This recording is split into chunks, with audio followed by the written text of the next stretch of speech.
평생 사모하는 친구가 되시는 구주 예수님은 아름다워라. 산 밑에 백합하여 빛나는 새벽별 주님 영원할 길 아주 없도다. 오늘 말씀의 제목은 왜 굳이 독생자 예수인가? 우리는 사도신경으로 예배 시간에 공히 함께 고백하는 내용이 있죠. 그 외아들 우리 주 예수 그리스도를 믿사오니 이렇게 고백하지 않습니까? 근데 이 개념을 정확하게 우리가 정리가 되어 있어야 그 신앙 고백을 할 때마다 우리의 신앙이 이렇게 반석에 탄탄하게 서게 되는 것이죠. 이 개념이 잘 정리되어 있지 못하면 휘둘리게 됩니다. 개념의 혼선, 개념의 모호함, 이런 것들은 우리가 흔히 어떤 것에 비유해 볼 수 있느냐면 국가와 정부, 정권과 또는 나라, 이 개념이 혼동될 때가 있지 않습니까? 한때는 사람들이 무지한 민중들을 향해서 사람들이 그렇게 말했습니다.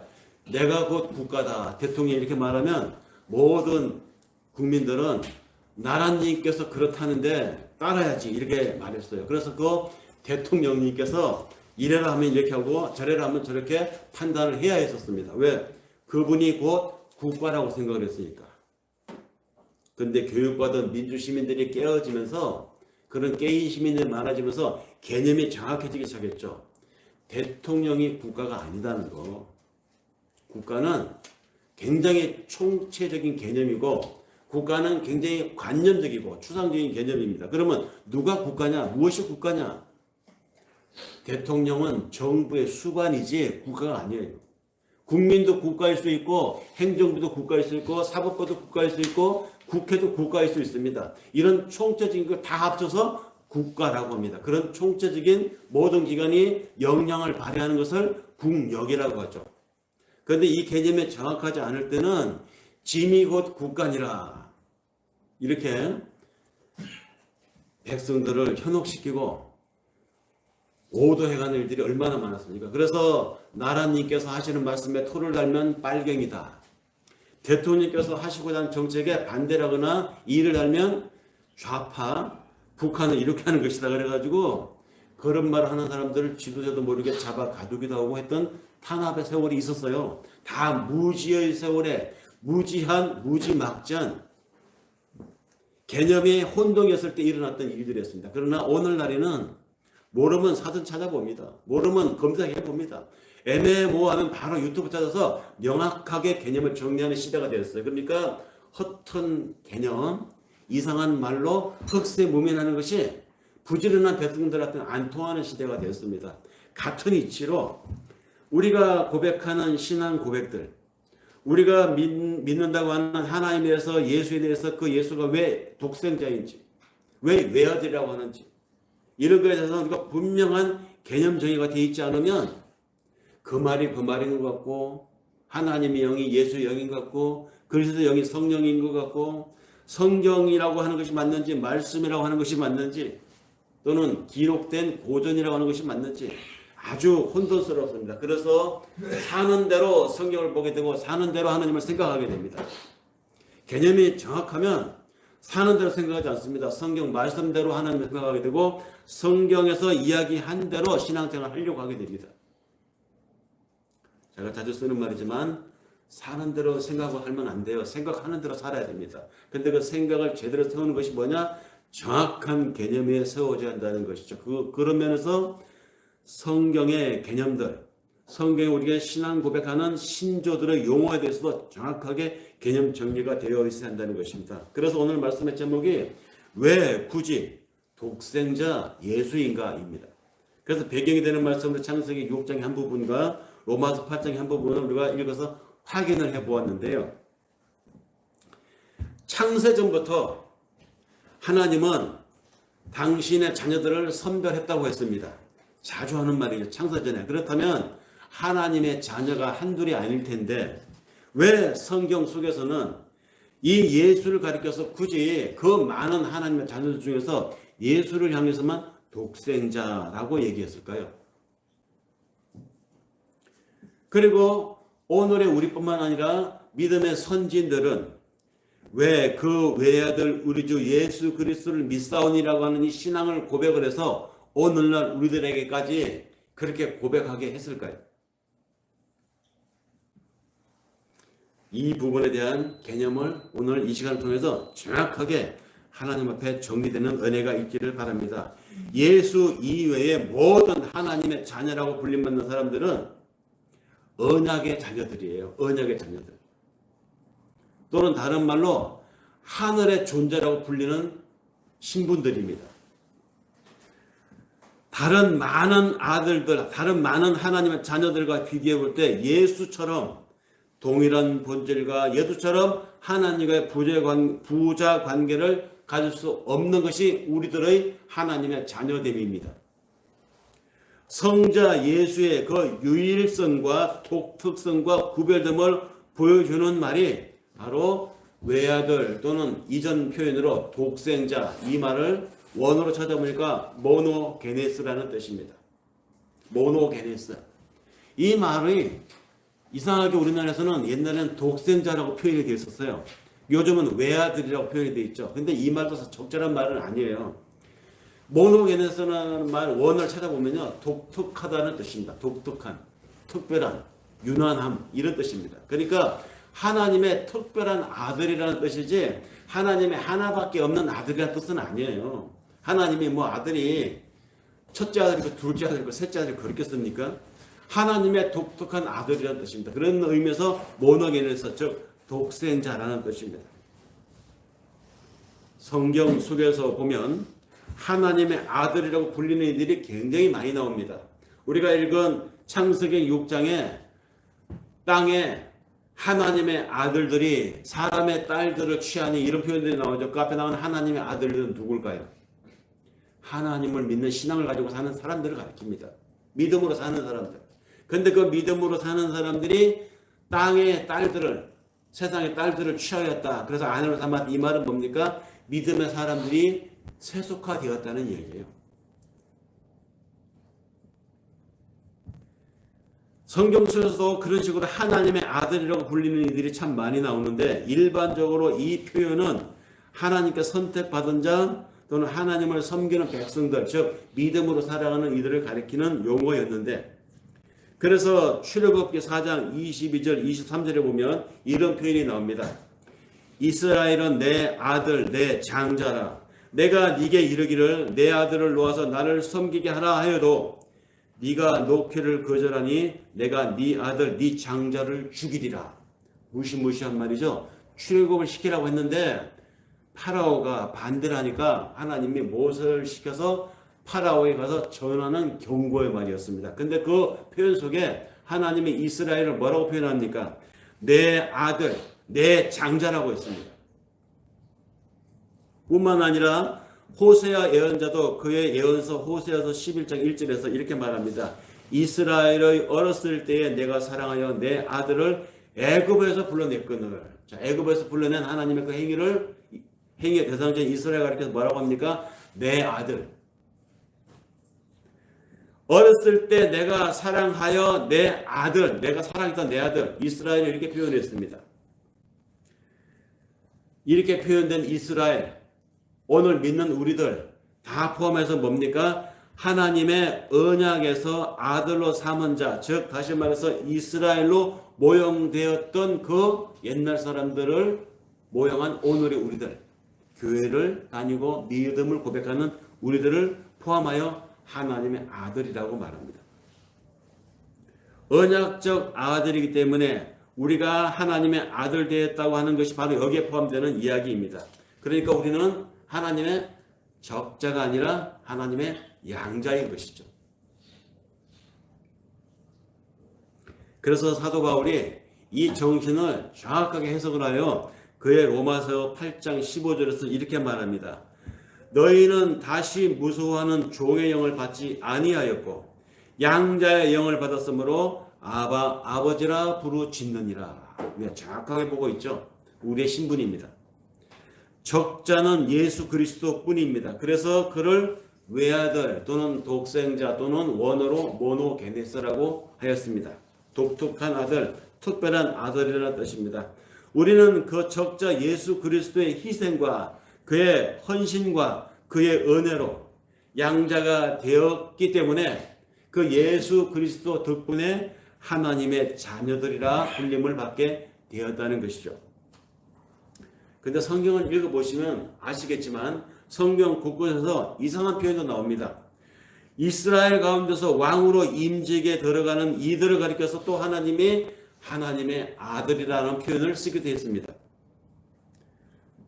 사무엘 하에 보면은 다윗의 언약이 언급되어 있는데요. 거기에 하나님이 다윗의 왕의 후손으로 올 이들을 가리켜서 당신의 아들이라고 표현한 내용이 나옵니다. 사무엘하 7장 14절 이렇게 말합니다. 나는 그 아비가 되고 그는 내 아들이 되리니 저가 만일 죄를 범하면 내가 사람 막대기와 인생 채찍으로 징계를 하리라. 다윗의 후손으로 와서 왕이 될 자들을 지칭하여 하나님이 아들이라고 표현하고 있습니다. 이런 표현이 여기뿐만 아니라 성경 곳곳에서도 자주 나옵니다. 시편 2편에도 보면 하나님은 이스라엘의 왕을 향해서 너는 내 아들이라 라고 말한 부분이 나옵니다. 그런가 하면은 천상의 존재들을 가리켜서 표현할 때도 하나님은 당신의 아들들이라고 말한 부분들이 있습니다. 욥기 1장 6절에 보면 하루는 하나님의 아들들이 와서 여호와 앞에 섰고 사단도 그들 가운데 왔는지라. 이 표현 속에서 보면 하나님 앞에 서 있는 자들이 있습니다. 누굽니까? 하나님의 아들들이 서 있다고 했습니다. 이들이 누굽니까? 천상의 존재들. 천사들일 수도 있고 우리 앞에 먼저 간 믿음의 선진일 수도 있습니다. 이런 표현들이 상징하고 있는 모든 내용들을 한꺼번에 아울러서 표현되고 있는 대표자, 대리자가 누구냐? 바로 예수 그리스도입니다. 예수는 하나님의 선택된 이들을 품으신 분이고 그 품은 자들을 구하기 위해서 이 땅에 왕으로 오신 천상의 존재였습니다. 그 예수는 입버릇처럼 제자들에게 당신의 설교를 듣는 이들에게 이렇게 말했습니다. 아버지와 나는 하나이다. 예수의 이 표현에서 우리는 예수 덕분에 하나님의 자녀가 된 우리의 신분이 뭐냐? 현실에서 그리고 앞으로 영원 속에서 하나님과 하나된 존재를 경험하고 또 앞으로 그렇게 살 것임을 확신하게 되었죠. 예수님이 요한복음 1장 18절에서 이렇게 말했습니다. 본래 하나님을 본 사람이 없다. 그러나 아버지 품속에 있는 독생하신 하나님이 나타났느니라.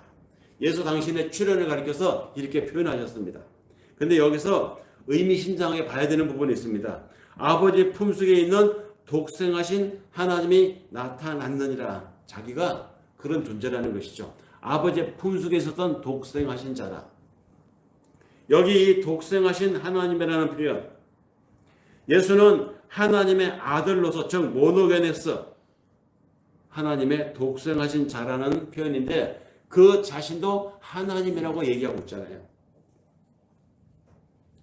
영원 전부터 아버지의 품속에 있었다는 말입니다. 그리고 여기에 쓰인 품속에 있는 이 말은 이 있는이라는 이 말이 현재 분사입니다. 현재 분사 시제가 어떻게 됩니까? 전에도 있었고 지금도 있고 앞으로도 계속 있을 것이라는 이런 시제를 표현할 때 현재 분사를 쓰죠. 그러니까 예수는 하나님 아버지의 품에 전에부터 함께 있었고 지금도 함께 계세요. 그리고 앞으로도 그 아버지 품에 함께 있을 분으로 즉 하나님과 동격으로 당신을 표현했습니다. 그런데 하나님이 예수를 아들로 낳았다라고 하는 이 표현 때문에 굉장히 사람들이 오해를 많이 넣었어요. 성경 꽤나 읽었다는 신학자들이 이 부분을 놓고 경론도 많았고 논쟁도 많았습니다.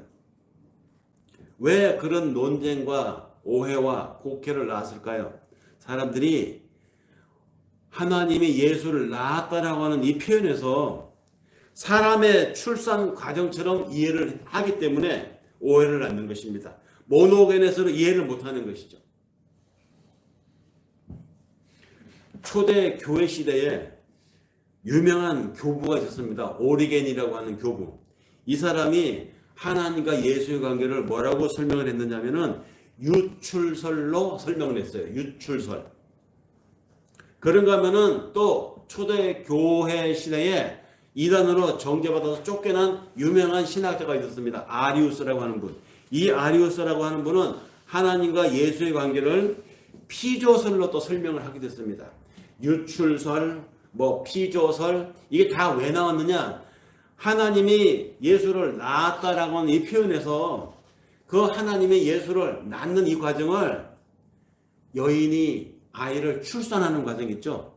이 출산 과정으로 자꾸 이해를 하니까 오해가 생기는 거예요. 다 곡해고 오해입니다. 오리겐의 유출설은 무슨 얘기냐? 오리겐의 이 유출설은 플라톤의 철학을 근거로 해서 예수의 출생 과정을 이해하려 한 이론이었습니다. 이를테면 이런 얘기죠. 물이 물통에 차게 되면 그럼에도 계속 물이 따라지면 어떻게 되냐? 물이 차고 넘치게 되죠. 그게 유출입니다. 물이 물통에 차면 밖으로 흘러 넘치는 것처럼 충만한 하나님이 흘러 넘친 존재가 예수라는 거예요. 온 우주의 이 존재 삼라만상이 하나님의 차고 넘침이라는 것입니다. 근데 그 차고 넘치는 하나님의 첫 번째 유출, 첫 번째 차고 넘침이 바로 예수였다는 것입니다. 그럼 나머지 우주는 뭐냐? 그 예수, 그 다음에 나머지 계속 차고 넘쳐서 생기고 생겨난 우주 만물이라는 것입니다. 그래서 이 유출설로 가지고 예수를 하나님과 아들의 관계로 설명했다는 것이죠. 이 이론대로 하면은 예수는 반은 신이고 반은 인간인 것이죠. 반신, 반인의 이야기가 되는 것입니다. 정말 예수가 그런 존재일까요? 반만 하나님이고 반은 인간이었을까요? 그럼 예수가 어떨 때 신이었고 어떨 때 인간이었을까요? 이거 해석이 안 됩니다. 그래서 곡해라는 것입니다. 그런가 하면 아리우스 신학자가 이야기했던 피조설은 또 뭐냐? 피조설. 예수가 하나님의 아들이지만 하나님은 아니라는 거예요. 왜? 하나님의 피조물이라는 것입니다. 예수가. 다만 그 피조물 중에서 특별하게 창조된 피조물이기 때문에 하나님의 아들이 되었다. 이렇게 말했습니다. 그래서 이 아리우스의 이 이론이 서방 교회에서 이단이다라고 해서 쫓겨난 겁니다. 아리우스가. 예수가 하나님에서 만들어진 피조물이라고? 우리와 같은 피조물이라고? 에이, 오바다. 선을 넘었네. 하나 쫓아내버렸어요.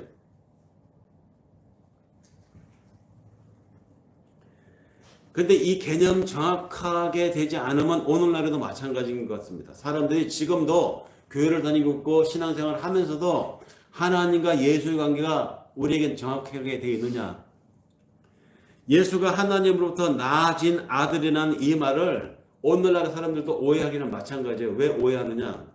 국어사전의 개념으로 이 관계를 자꾸 이해하려고 하니까 그렇습니다. 우리 사람의 경험칙으로 자꾸 이 관계를 이해하려고 하니까 오해를 하기는 오늘날도 마찬가지입니다. 하나님의 백성들, 다시 말해서 우리가 어떤 과정을 거쳐서 어떤 존재로 탄생하게 되는지를, 또는 그 아들은 하나님과 어떤 관계를 갖는지를 가르쳐주기 위해서 사용한 단어일 뿐이에요. 그것을 설명하기 위해서 선택된 관계 용어일 뿐이지 절대 그 관계를, 하나님과 예수의 관계를 우리 사람의 경험책에서 출산의 과정이라든지 구구사전에서 말하는 아들과 아버지의 관계, 이 개념을 이해하면 안 된다는 것입니다. 모노게네스라고 하는 이 독생자 개념을, 그래서 신의 세계에서 일어나는 일을, 영혼의 세계에서 일어나는 일을 유한한 우리의 이성과 개념으로 정리하려고 하면 무리라는 것이죠. 신비한 차원으로 남겨두어야 됩니다. 다만 그럼에도 불구하고 그 헷갈리는 용어를 왜 써서 우리를 그러면 해석하지 못하게 신비의 봉합에 쌓여둘 만큼 이런 용어를 왜 쓰셨는가? 성경에서 말했잖아요. 우리가 어떤 존재로 변해서 나중에 아버지 하나님과 어떤 관계가 될 것인지, 또 먼저 앞서와서 그 삶을 살다간 예수 그리스도가 그 하나님과 어떻게 관계를 맺는지를 설명하기 위해서 설정된 단어, 용어일 뿐이라고. 우리가 경험하는 세상에서의 아버지와 아들 관계는 어떻습니까? 특징이 있죠. 아버지와 아들은 뭡니까? 닮습니다. 그리고 아버지와 아들은 피가 하나입니다. 같은 피를 갖고 있잖아요. 그러니까 아버지와 아들은 존재론적 유사성을 갖고 있고 많은 부분에서 생리적 특성들을 공유하는 것이 우리가 알고 있는 아버지와 아들의 관계입니다. 하지만 하나님이 아들 예수를 낳았다고 하는 것은 그런 우리가 생각하는 경험책하고는 다른 개념이라는 말입니다. 성경에서 말하는 예수를 하나님이 낳았다 이 표현은 우리가 생각하고 우리가 공유한 그 개념하고는 다른 개념이라는 것이죠. 하나님 아버지가 홀로 지내다가 아버지가 혼자 호레비처럼 지낸 때가 있었다 이런 얘기가 아니에요. 혼자 늙은이로 지내던 하나님이었는데 어느 날 갑자기 예수라는 아들이 툭 튀어나와서 그때부터 함께 살게 되었다 이런 개념이 아닙니다. 그런 상상력 그런 추론은 전부 다 뭐냐, 사람들이 살았을 때 우리가 살아가는 경험적에서 추론하는 투사시킨 개념들입니다. 그 개념을 넘어서야 돼요. 아버지 하나님과 아들 예수가 본질상 같은 분이라는 것에 초점을 둔 적절한 표현이 아버지와 아들이라는 것이죠. 같다는 것입니다. 같다. 앞에서 굳이 우리 인간관계를 하자면 아버지와 아들은 피가 같다, 닮는다 이런 개념을 갖다 쓸 수는 있을 것입니다. 육신의 아버지가 육신의 아들을 낳았을 때 많은 생리적 특징들을 공유하는 것처럼 하나님과 예수는 본질과 성품과 능력이 하나같이 동일한 분이다. 이런 이야기입니다. 인간 세상에서의 경험으로 사람들은 하나님과 아들을 우열의 개념으로 또는 서열의 개념으로 자꾸 보려고 해요. 지금도. 그래서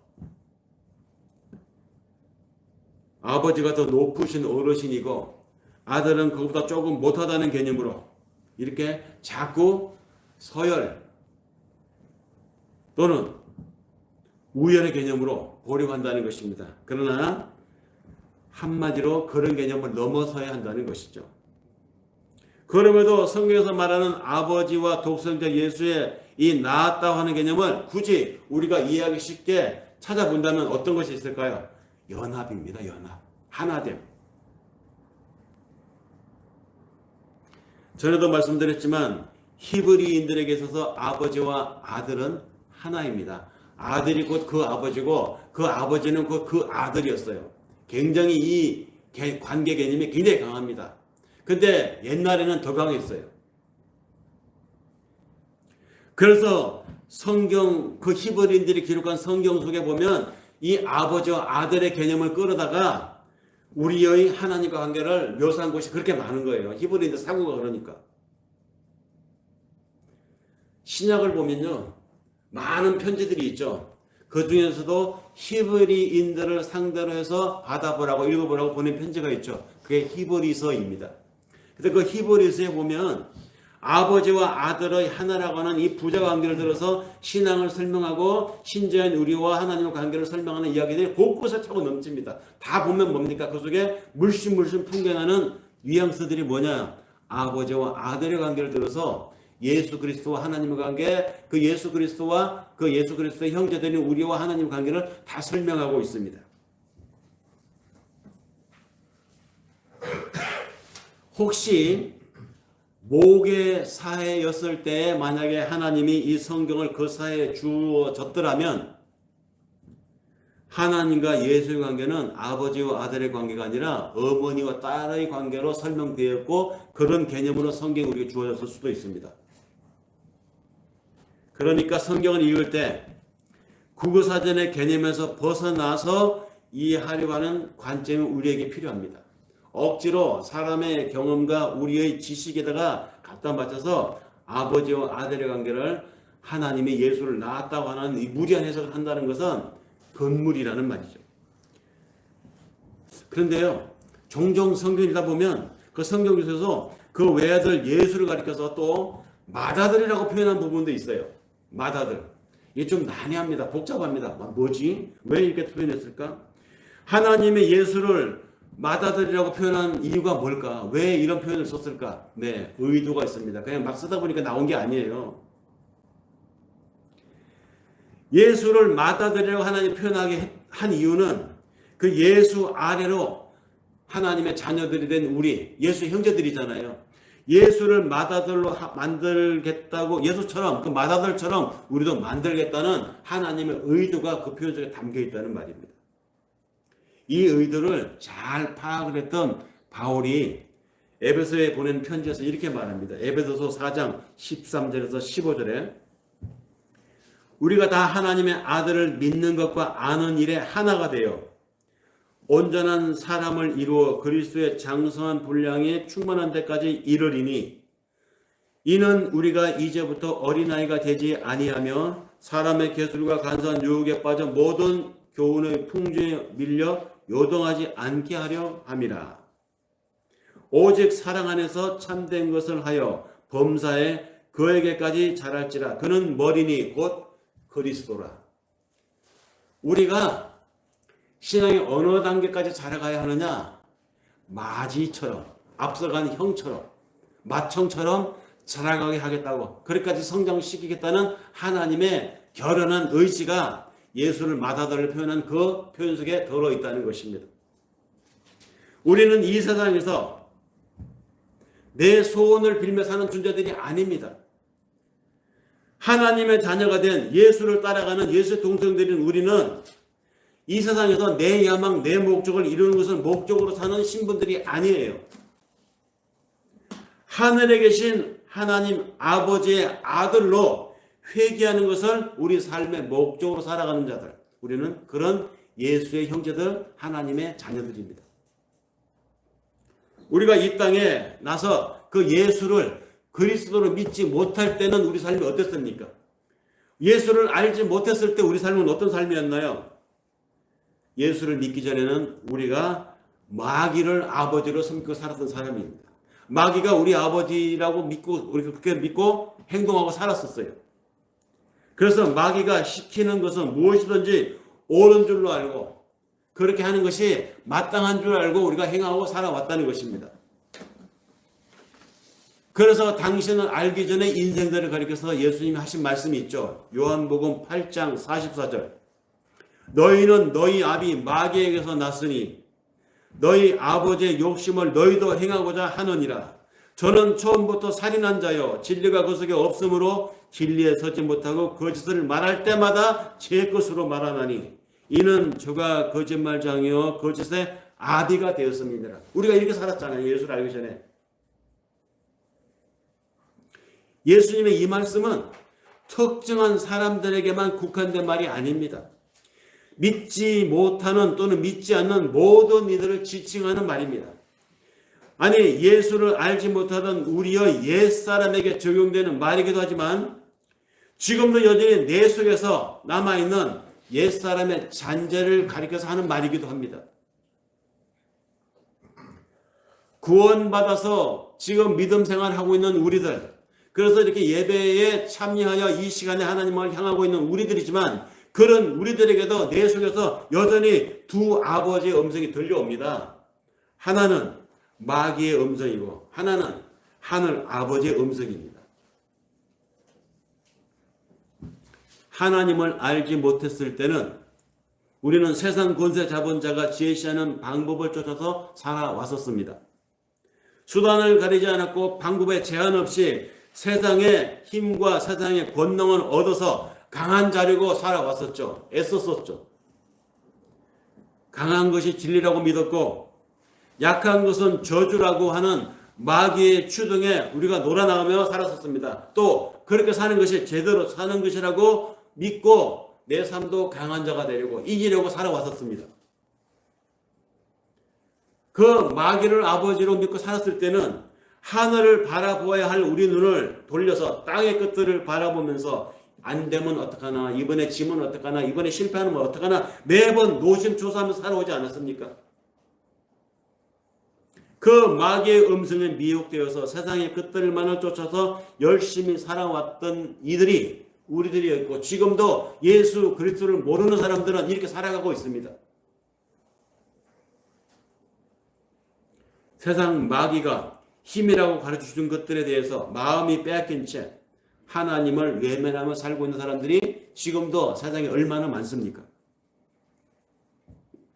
신앙이 무엇입니까? 신앙은 내 마음을 주는 것입니다.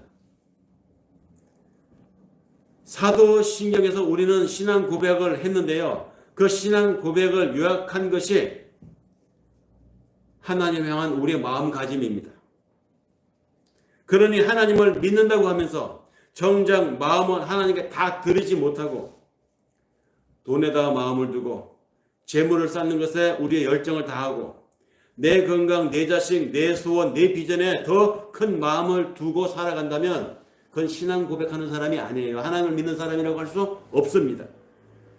하나님은 그 마음을 빼앗아가는 대상들을 하나님은 당신의 자녀라고 하면 그 자녀의 마음을 빼앗아가는 신앙의 대상들이 되고 있는 그것들을 하나씩 하나씩 제어해 나갈 것입니다. 뺏어갈 것입니다. 왜? 사랑하니까.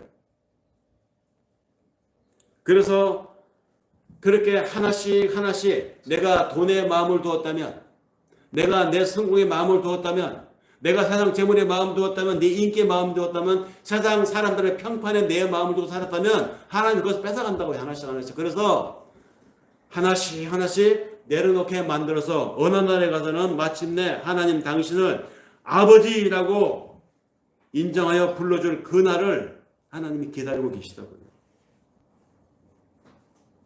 그런 심정으로 예수님도 당신을 따르는 제자들에게 말씀을 전했고 당신을 따르는 수많은 사람들에게 설교를 했습니다. 그래서 급기야 이런 극단적인 말씀까지 하십니다. 마태복음 18장 8절 9절에 만일 네 손이나 네 발이 너를 범죄케 하거든 찍어 내버려라. 불구자나 쩔뚝발이로 영생에 들어가는 것이 멀쩡한 두 손과 멀쩡한 두 발을 가지고 영원한 불에 던져지는 것보다 나으니라. 만일 네 눈이 너를 범죄케 하거든 그 눈을 빼어버려라. 한쪽 눈을 가지고 영생에 들어가는 것이 멀쩡한 두 눈을 다 가지고 지옥불에 던지는 것보다 더 낫지 않겠느냐. 무시무시한 말이죠. 그래서 우리가 살면서 하나님 믿고 살아가면도 불구하고 때로는 내 삶에, 우리들의 삶에 하나님이 내 눈을 뽑아버리는 순간이 있었습니다. 때로는 하나님 내 손을 잘라버리는 경험을 하게 됩니다. 왜 그 눈을 빼는 삶을 나에게 겪게 하고 왜 내 손목이 잘려나가는 경험을 하게 할까요?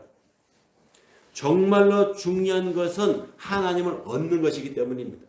그것 때문에 하나님을 믿는 믿음이 흔들릴까 봐.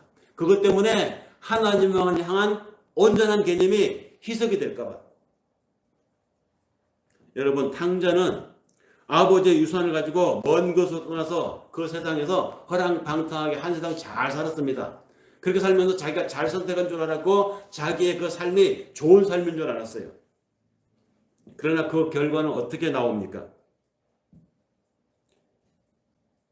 자기가 그렇게 사는 것이 좋은 선택이었고 잘한 건 줄 알았는데 나중에 결과적으로 보니까 돼지우리에서 돼지들과 함께 먹거리 가지고 아웅다웅 싸움을 하는 자기 신세였음을 발견하게 됩니다.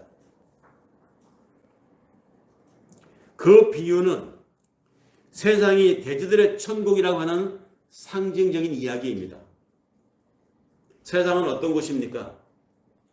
가진 것과 덜 가진 것을 가지고 이것을 치장을 해서 사람을 판단합니다.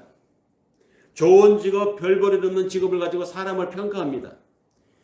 교양의 척도를 가지고 사람들에게 인기가 있고 없고 잘생기고 못생기고 이런 것을 가지고 자기를 치장을 하여 다른 사람과 우열을 가리고 자기의 잘남을 뽐냅니다. 그러나 그래봤자 돼지우리라는 것이죠.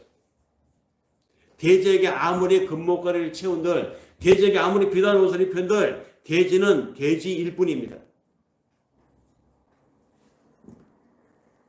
탕자에 비유해서 말하고자 하는 그것이죠. 말씀을 정리할 시간이 된 것 같습니다. 어느 인터넷 글에 보니까 교도소에서 무기수들 또는 20년 이상 장기 복역수들이 돈이 많은 사람들이 많대요. 사회의 인척들이 또는 자기 재산이. 그런 사람들은 그 교도소 안에서 바깥에 양복 재단사를 교도소 면회실로 부른다고 합니다. 그래서 그 재단사에게 자신의 죄수복을 맞춰 입는다고 해요. 제수복을 맞춰 입는데 핏에 맞게. 참 웃기면서도 슬픈 이야기입니다. 그들에게는 그 안의 세상이 전부이기 때문에 그 속에서나마 멋지게 치장하고 싶은 것이겠죠. 그러나 그곳에 잠시 있다가 갈 단기수들은 어떻습니까? 단기수들이 보기에는 제수복이 어떻든 저떻든 신경 쓰지 않습니다. 왜? 잠깐 있다 갈 곳이니까. 빨리 저 바깥의 세상에 나가서 자유를 만끽하고 싶기 때문에 그 잠깐 있을 그 교도소 안에서의 제수복이 짧으면 어떻고 길면 어떻고 남나면 어떻고 색깔이 어떠면 어때요? 그딴 거 신경 쓰지 않습니다. 우리가 사는 이 세상은 잠깐 있다 갈 곳입니다. 여기서 가방끈이 길면 어떻고 짧으면 어떻고 돈이 많으면 어떻고 돈이 적으면 또 어떻습니까? 병원 없고 산다 간들 건강하게 산들 그것이 뭐게 대수입니까? 그래봤자 다 돼지들이 사는 이 세상에서. 그래서 하나님은 이 세상에 잠깐 있다가 할 세상 거기서 고분분투하면서 신앙을 잃지 않으려고 그러면서 하나님을 바라보며 신앙의 줄기를 놓치지 않고 살아가려고 하는 우리의 이 기도하고 애쓰는 우리를 향해서 요한계시록 21장 7절에서 이렇게 응원의 말씀을 주셨습니다. 이기는 자는 이것들을 유업으로 얻으리라. 나는 저희 하나님이 되고 그는 내 아들이 되리라. 내 진정 사모하는 친구가 되시는 구주 예수님은 아름다워라. 산 밑에 백합하여 빛나는 새벽별 주님 영원할 길 아주 없도다. 내 맘이 아플 적에 큰 위로 되시며 나 외로울 때 좋은 친구라.